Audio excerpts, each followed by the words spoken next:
लहानपणापासूनच एखादी छोटीशी चूक जरी घडली तरी आपले वडील आपल्याला त्याची शिक्षा देतात आणि पुन्हा आयुष्यात असं करू नका असा समजही देतात.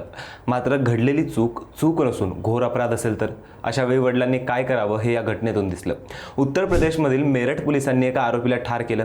त्या आरोपीने काही मुलींवर लैंगिक अत्याचार केले होते. नुकतंच उघड झालेली घटना होती ती 7 वर्षाच्या 2 मुलींचं केलेलं लैंगिक शोषण. या आधी घडलेल्या घटनांवरून त्याला 5 वर्षाची शिक्षा देखील झाली होती. मात्र तरीही ती शिक्षा भोगल्यानंतर तो सुधारला नव्हता.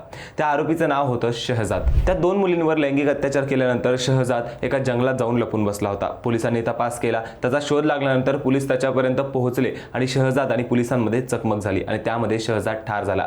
लपून बसण्याआधी त्याने पीडित मुलीच्या घरावर फायरिंग केली होती. शहजादचा मृतदेह घेऊन ज्यावेळी पोलीस त्याच्या घरी गेले तेव्हा त्याच्या वडिलांनी आणि कुटुंबियांनी मृतदेह स्वीकारण्यास नकार दिला. त्याचे वडील म्हणाले की मी हा मृतदेह ताब्यात घेणार नाही. आयुष्यभर त्याने मला त्रास दिला. आज मी निश्चिंत झोपेल. वयाच्या 9व्या वर्षापासून तो अपराधी बनला. बायको सोडून गेली. त्यामुळे अल्पवयीन मुलींना त्रास द्यायला लागला.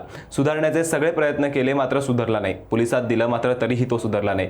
योगी आदित्यनाथ आणि पोलिसांचा मी आभारी आहे. असा हैवान जगण्यापेक्षा मेलेलाच बरा.